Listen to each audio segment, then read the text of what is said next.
kasie boy eye Ecobank adaroma and waso yasene ama ye de bro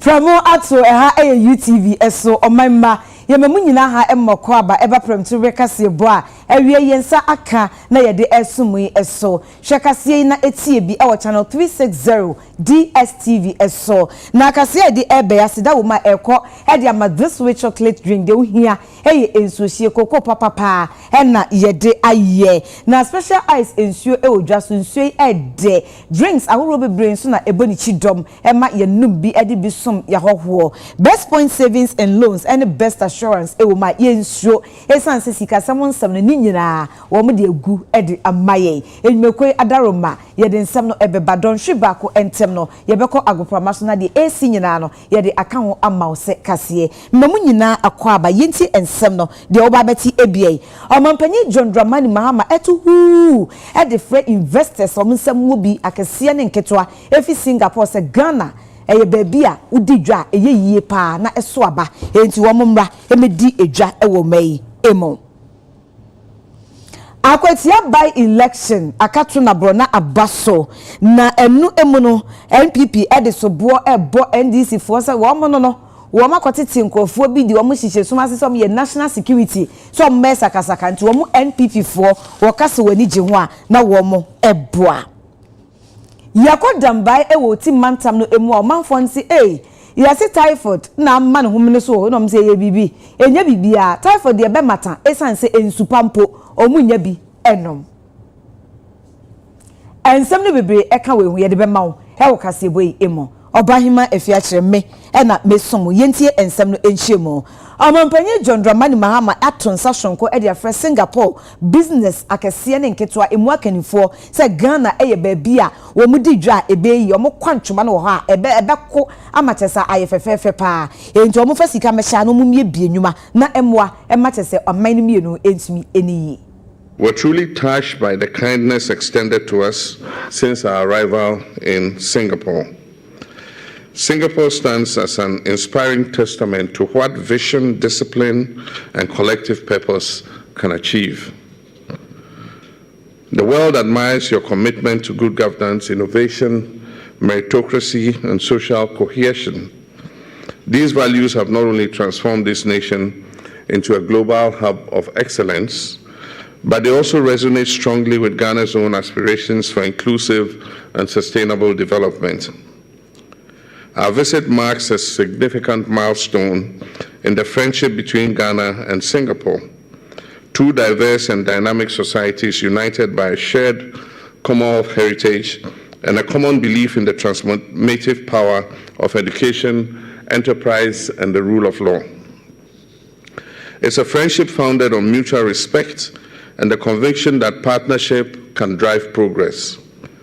We see vast potential to deepen our cooperation in trade and investment. Ghana's strategic location and stable democracy offer a reliable gateway to the fast-growing African and West African markets, including the African Continental Free Trade Area, whose secretariat is currently hosted in Accra. In skills and education, Singapore's experience in building human capital and fostering innovation can enrich Ghana's own reforms. In technology and digital services, our young entrepreneurs can collaborate in fintech, e-governance, cybersecurity, and payments and settlements. In healthcare and urban solutions, your successes in planning, public health, and infrastructure, spatial arrangements align with Ghana's priorities for resilient and people-centered growth.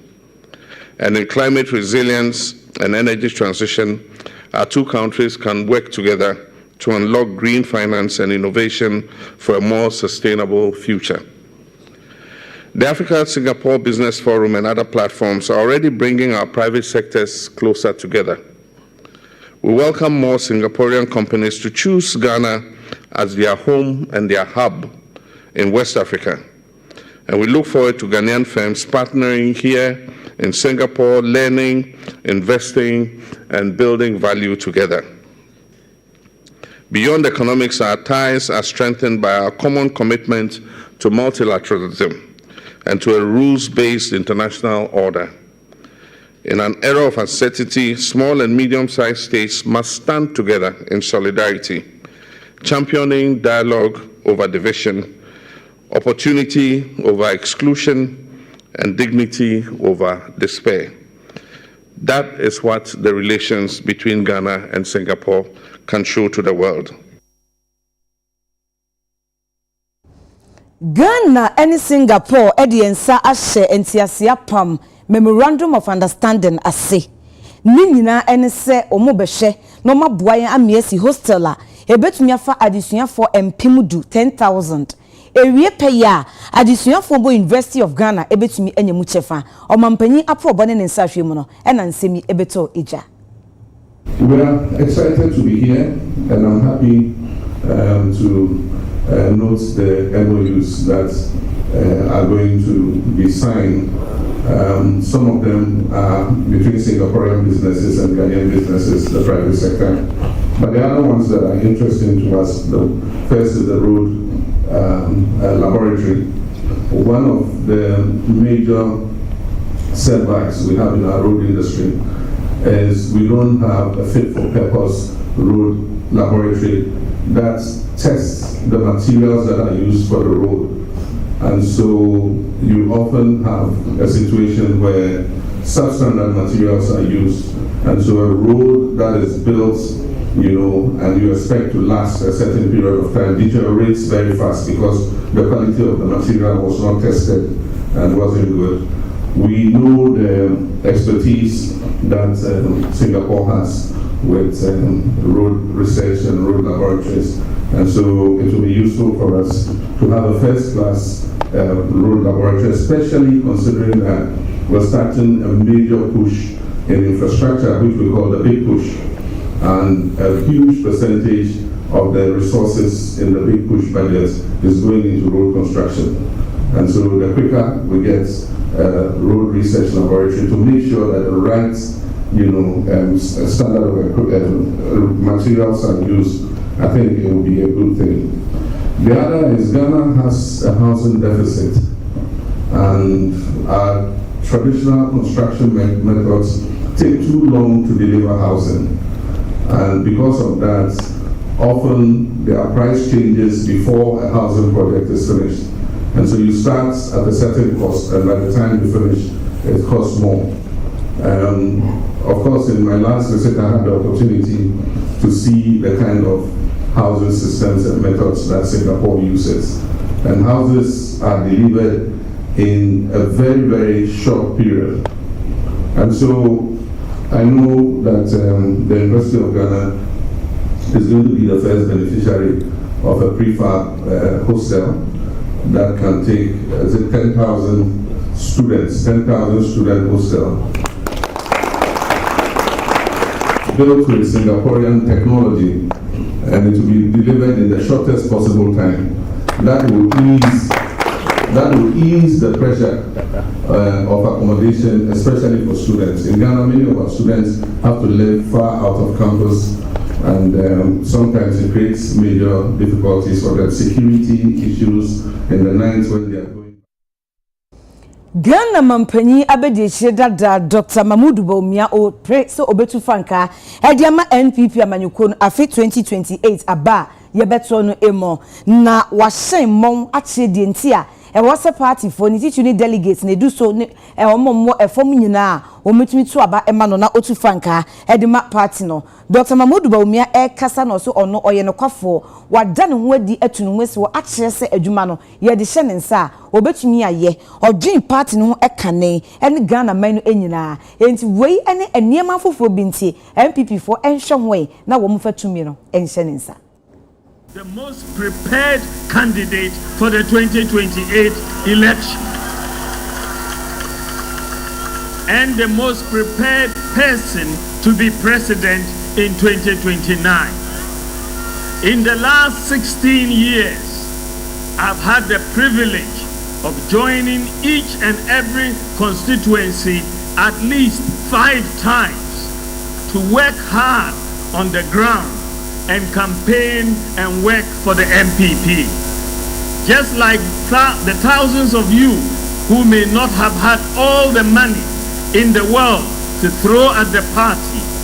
All my sweat, my reputation, my knowledge, and my person have been dedicated to working with you for the success of the party. As a result of this, there is no village or hamlet or city or town where Mahamudu Bawumia's face and name are not known. I owe this party a duty that if we are to win 2028, we ought not to start afresh from zero. Instead, we ought to build on the nearly 42% of valid votes and work across and work to cross the 50% mark in the next election. I have also had the distinct privilege of serving as Vice President and supporting the President and the government in our last administration with ideas that have significantly impacted the lives of millions of our people. This is what the streets refer to as being rich in ideas.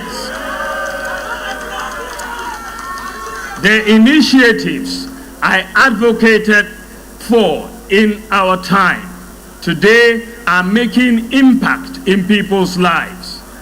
The rich, innovative, and practical ideas that I successfully championed and saw to implementation include the Bank of Ghana's Gold Purchase Program, the first in Africa, the Gold for Oil Program, the first in Africa, the accelerated issuance of the Ghana card, mobile money interoperability, the first in Africa, the Ghana Digital Property Address System, the first in Africa, Agenda 111, one constituency, one ambulance, the Zipline drone delivery service, the largest in the world, the universal QR code payment system, the No, which is the first in Africa, the No Guarantor student loans, Ghana.gov, the Citizens app, NHIS registration and renewal on your mobile phone, the Rental Assistance Scheme, the Zongo Development Fund. Dr. Brian Champong enia bre ewo NPP amanyuko no emu a opese otu frank adema party no 2028 aba edi ye nim na wose owani swade hu na ewa na ni swade hu na owa ohwe edi ama Ghana fo no obebiebie enuma obehwe se enuane ho bamba ho nsem ebegina ewo man emu na empuntuo so afa ne ntampa efra se obeye omampanyia.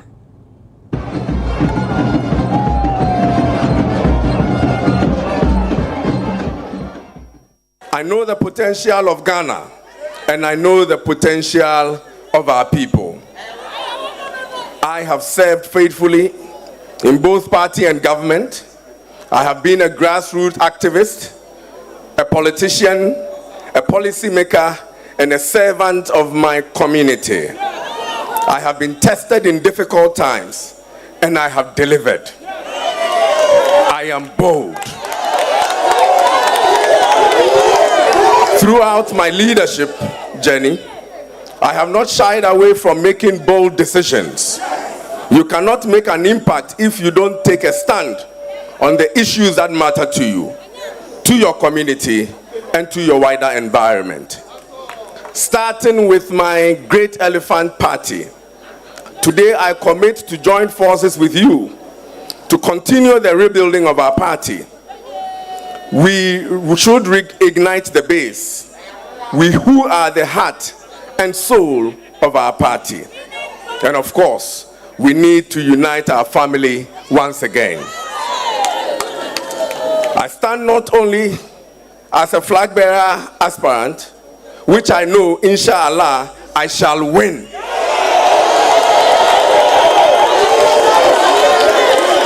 But also to remobilize the youth of this country and channel them to opportunities and unearth their talent to prosperity. The NPP has a job to do in government. I shall win power and continue with that job. I shall focus on jobs, food security, and infrastructure. For security, you know that's my turf. Today, having now submitted my form to run as flag bearer of the NPP, it effectively means that I have submitted my declaration for unity, for a disciplined campaign. Thus, my supporters, north to south, east to west, must shy away from comments and commentary that smears individuals and ultimately affects the fortunes of our party.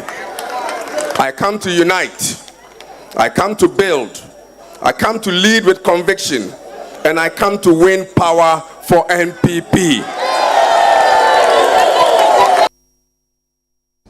Oswafo we enuane ni kua ho nsem eso Honorable Eriko Poku e de atu dwa se wada agro input distribution projects edi na Midday e Global Agricultural and Food Security Program ase na ehun company for didi dwumai eye $20 million a eba beboa abo enuane ho ban na wo mo benya nuane edi nso onya emu ahoden e wo Northern Savannah Mantam no emo.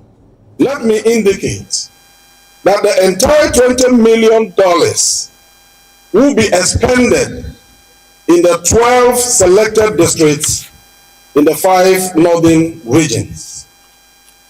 Ghana's agricultural sector, though full of potential, continues to face numerous constraints that hinder its ability to drive socio-economic development, create jobs, and ensure sustainable food systems. The government recognizes that transformative growth in the sector cannot occur without deliberate efforts to overcome these challenges and enhance productivity. It is in this context that the Feed Ghana program was introduced to boost agricultural production, improve food security, and promote agro-industrial development. Distinguished ladies and gentlemen, this project we are launching today is a strategic scale-up of the successful interventions of the Savannah Investment Program. It is carefully designed to broaden its reach, improve livelihoods, and contribute meaningfully to the government's vision of building sustainable and resilient food systems. Its alignment with the Feed Ghana program is no coincidence. It is intentional and complementary.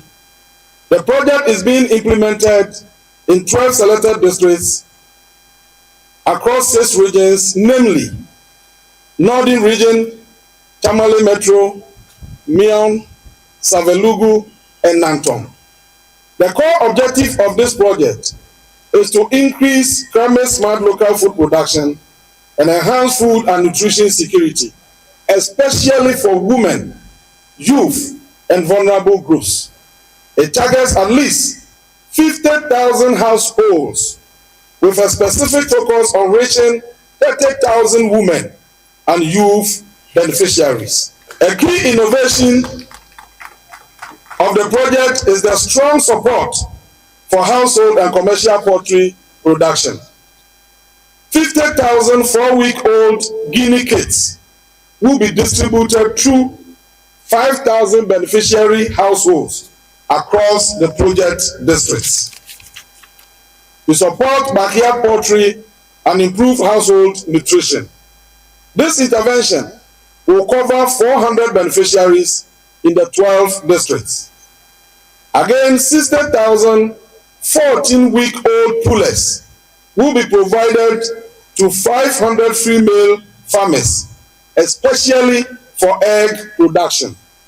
Beneficiaries will be supported with 120 layers each, a battle cage, feed for 10 weeks, vaccines, and medication.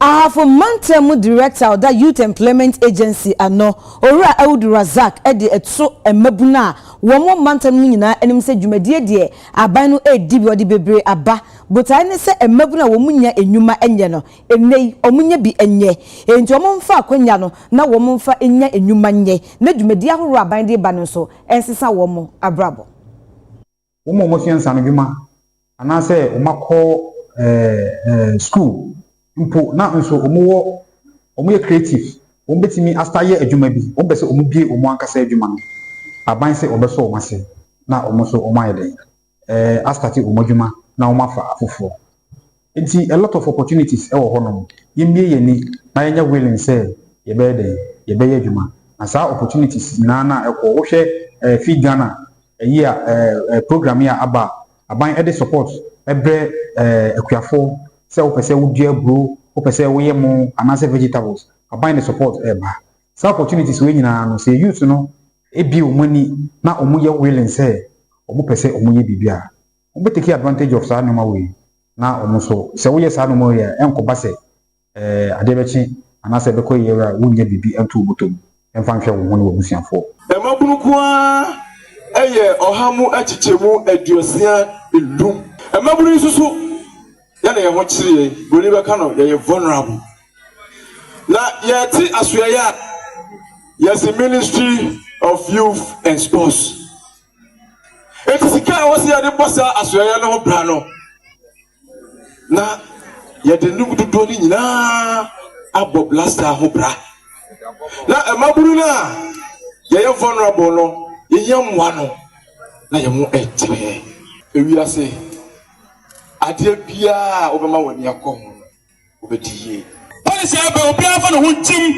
enye this for program e Ghana for program Ghana ni bia afa no huntim na won ye man fa soma mbrante ne babawa e wa afmatama na me gina na ma shebo se me na me tanka 8 MNYA se pana bi kwa to fon kwa me nim de ko to ho me gina na ma shebo se Adebia ahafo esafata na wo say ediba no mehwe ama aba wo ko no ye wadwin say wo kosua adwa no dia bo obra e dia be hwefie e dia hwe abusua na sukura isu ama obi otinche kwa ebi a wontimi mamu bie no onso betimi afre no no ayede na nso akire no mo fo odo no kru ye no ntiase nko ye kosua adwuma no ye master beka bia e wo samutie ni kwansa mo nem okose one master ne yepe eti dia master ne beka no untie eti mesre mu bebre kakra meka nyina ne se monfa ahoden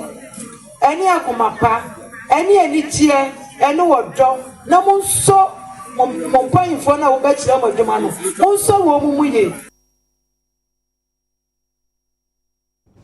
University of Professional Studies Accra UPSA Women Hallmark Research Lab Edwin sa ashantiase apa memorandum of understanding ase womu bebie artificial intelligence lab bi ewo UPSA ebetumi aboa ama abefo kwan yefa so di enfidie computer edi dwuma no wadwum ebie ewo ho.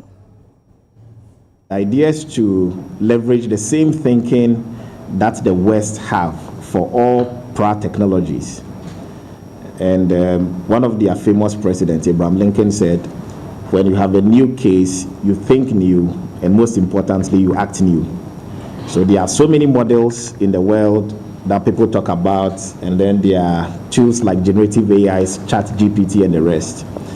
This lab is going to be very different because for a country to remain competitive today and attract investment, like the minister rightly said, you must have the right people and technology mix. They must marry effectively.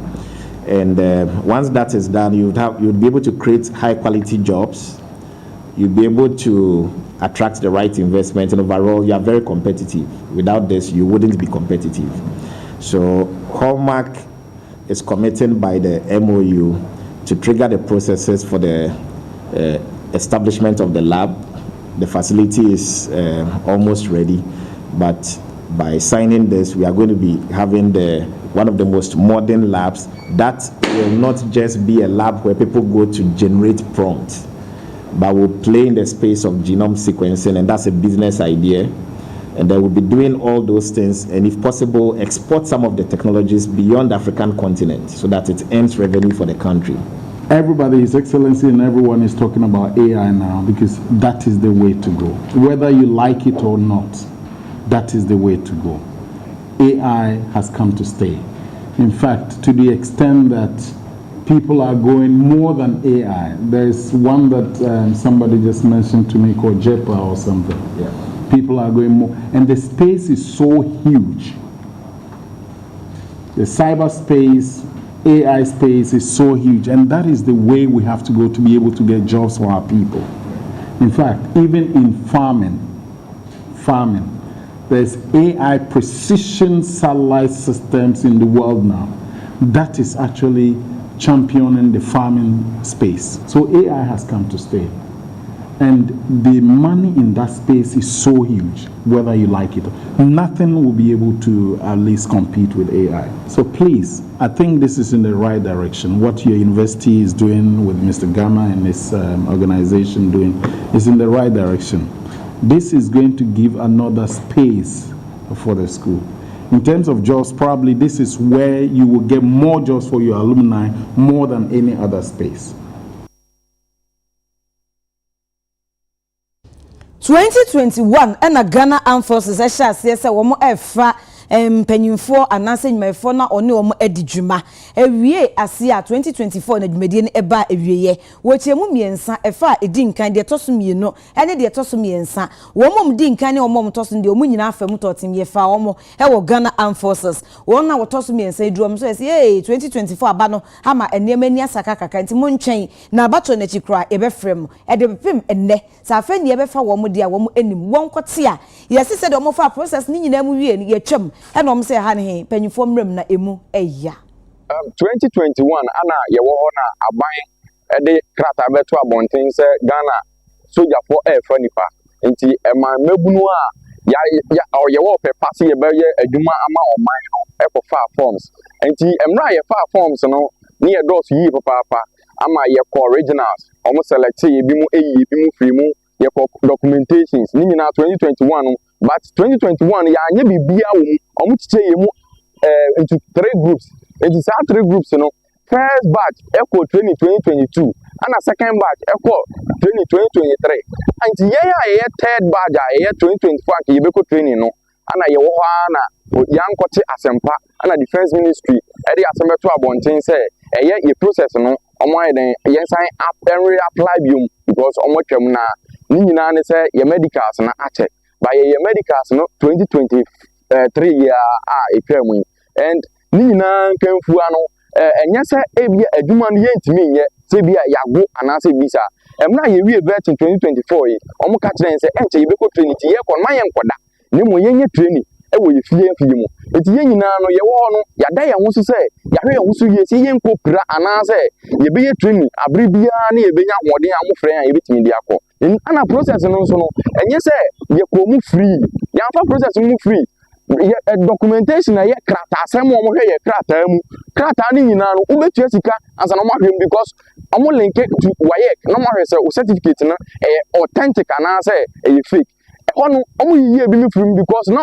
omo document na enye solid ana ye ya ye de ye no omo select ye eno akire adwuma sem no mpo de chese arehwo ebi wo ha me na mfotimi frɛ se oh say maduma me kodu ye me boss say unye serious masake wo because me ni nya adwuma wa bra unko enkoye medicals ananse unfree obey 1 month obu atensi di kura mpo di beto aduane di kura den na ye nyina na enka enumpo de na eno no ye wakomato yem say anka ye sacrifice ye adwuma na ye wo no mpo na ka ye den ye de abanya adwuma we etini ye ndi hu aya obi a because ye wani daso bi na so anu nyina tire no ankosi ba bia ni yeti ya ne sa aban ne sa watwam ni ye sra ne so obeya man ne sa on the on sign and resume process no man na man nya medicals and most medicals na expire ya ja atum ye sra mu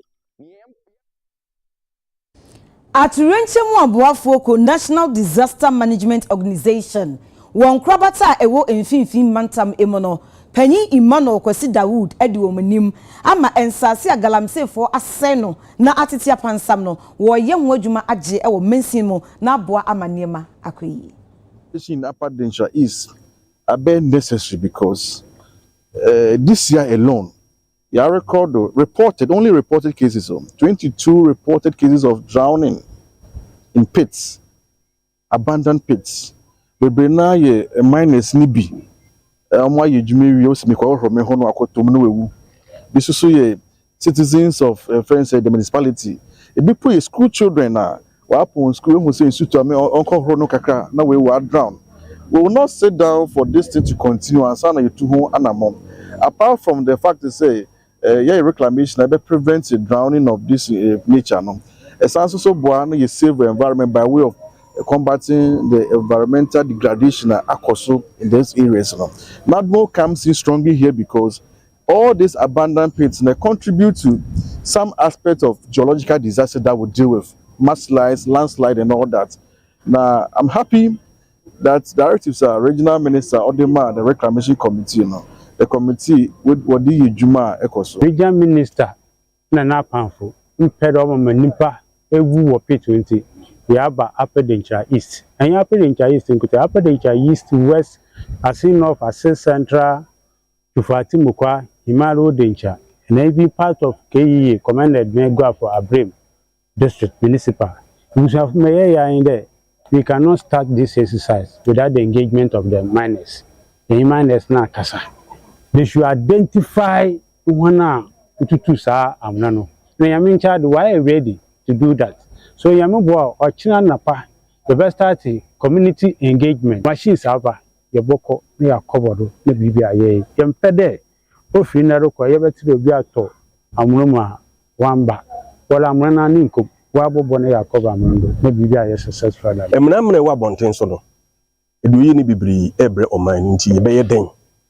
Into your transit for drink. Any proposal command regional minister say. Ye pesi a bois, na ye katam namanaso.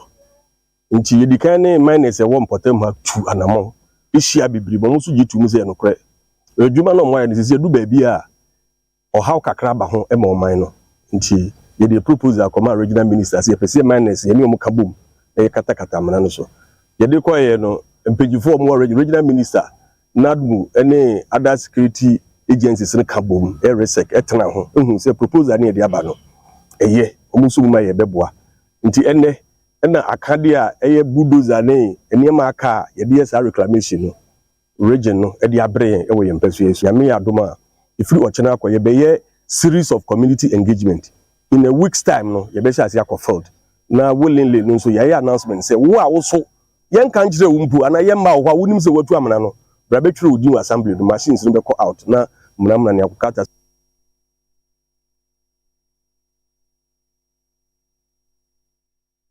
said ye ben na ahonidie befa ne ntampa efra enti sene East District Assembly wontia ye ama akade e beboa e wa ahosiesie adwumadie emu no wonsa kan bia e beboa ama assembly no edi dwuma etisei Ebra District Chief Executive of Sene East Ekasa no Nwonyamfo Frederick Nkrumah echiremu se ohwe omampani John Dramani Mahama eye ne directives a wode ba ye fa ahonidie ensem wo se de omo hwese ebetimi aboa yie no bibia nso de no be sanitation day ni mu a eyade a won mo emfa no se ebia asemwa watra sa akwa ne wo mafa no anibere so pa enti wo mo eye duom betimi aye bia sanitation day ni dru so a se wo betimi ahwema wo mpotemu no ahonidie nsem no akwa animu enti wo bepie mu e wo hono a da bia da ene eye dade atukuro electoral area no womo fa ade ne te World Cup no womo siesie mpotem ho no a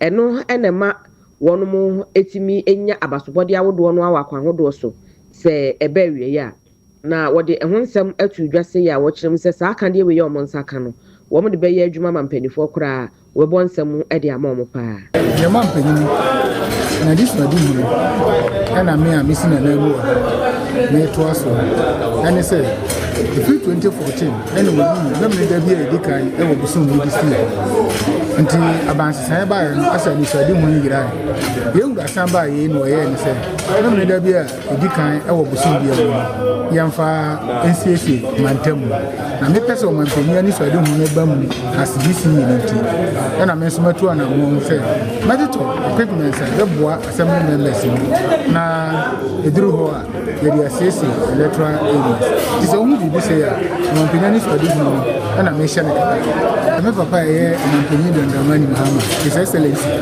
That one among was a region of Bebon Home of Governor Basso. Mira Regional Minister Francis Owusu-Antwi. And some of Matthias says a district of Bebon Home of Governor Basso. Now, me am here this year. I was saying so. Me too, and among say, let's try to be Bebon Home of Mr. Bebon Basso. Mahama, a buyer, and this I don't say, was in the month to be and Daho, come. Send a buyer, and dear.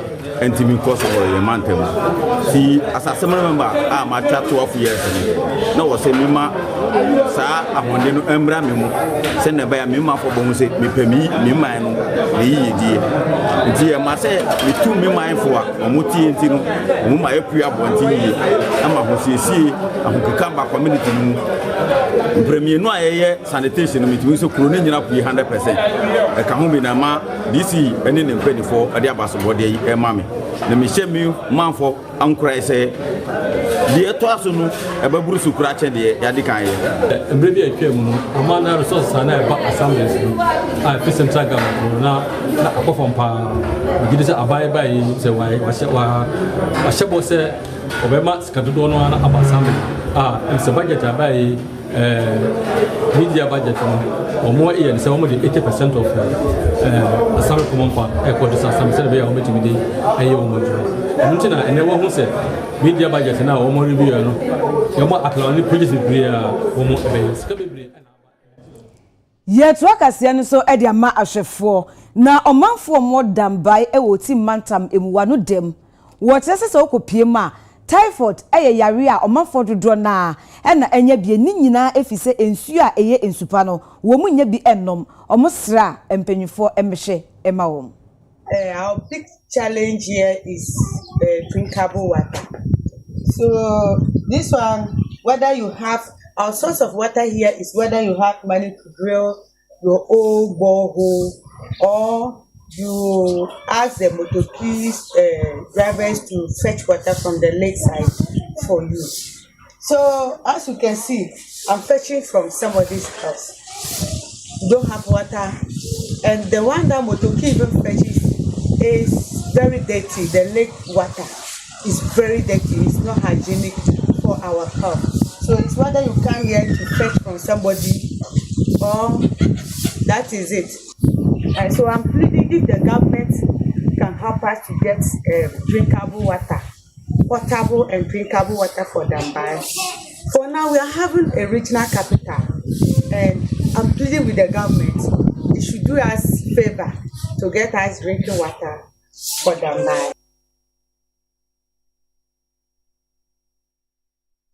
Omanfo mo asin okwan Togo eyempotamu bi a ewasin north mensin ewon finfin mantam no emo na kua ho adwuma en wo mo eye de wo kan se akade ma abrabo ye de se ye ensuo enyamonkanea anasa telephone enhoma no wo mo de ni nyina abo wo mo nti wotena entena empanyifo ehwe wo ma enkwani ebesopa no kwa se ye huna ma no ye kwan ye ya na ye de manpower ye de ye kwan ma ebedu ha fi apao this apao nembreso ntuma anya oboafo bia bedu sambri ohini ando nembreso a ebidu fufuru ya amachi ya francis ya obi ya nyambo ebe refi hoda ona ye huna amane nti senia nka bia wo ni kanike bia obatumi dia ya makwele bia na kokonte bia di ne anam se face no so face one nti ama light no so ye ntumi nya ne fully ntumi de sumo a sanembri bi etumi aba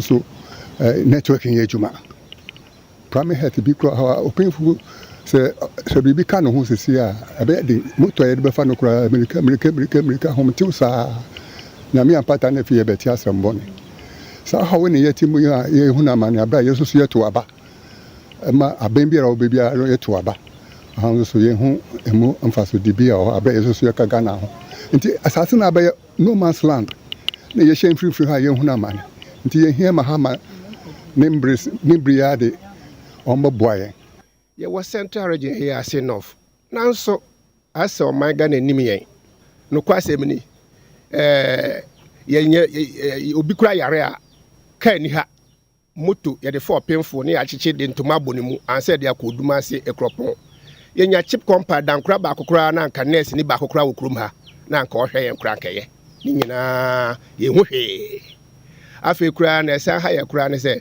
sɛsei kora no sɛ bibi kora ni na sɛ wofrɛ kaa anaa wofrɛ moto kora network kora so ɛnyɛ ɛti no kwasɛm ni yɛn deɛ oguani togo a yɛwɔ ase north ha deɛ yɛ brɛ papa yɛwɔ program ebi wɔ abɛyɛ 1 week kora na light ne yɛ adwuma afei nso wɔn ma half calendar bibia nsɔ tv nsɔ yɛ dɛ ne bulb nsɔ na ade afei ayɛ how my wɔbɛto abakora wɔyɛ ba ha wɔyɛ campaign wɔsi yɛn ka ne yɛn yɛbɛka ne yɛn nyinaa nso yɛto abɛ ne wiem wɔkwa wɔn san bɛ biem na afei de yɛ kwan no yɛn nyinaa yɛ kogua de ne ama sɛ yɛ du hɔ a wɔn fa yɛmla kora wɔsi o kwan ne yɛ na afei de wɔyi yɛn ma na wɔyi nyɛ aguɔ ɛyɛ how my yɛ paa wɔ saa de no.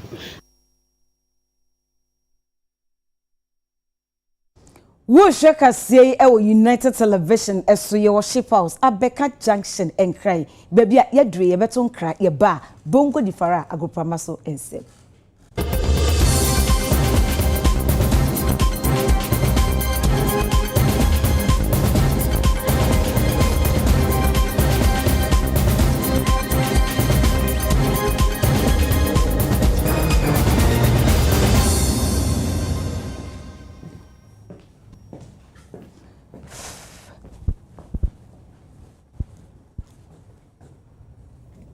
Hey, ready?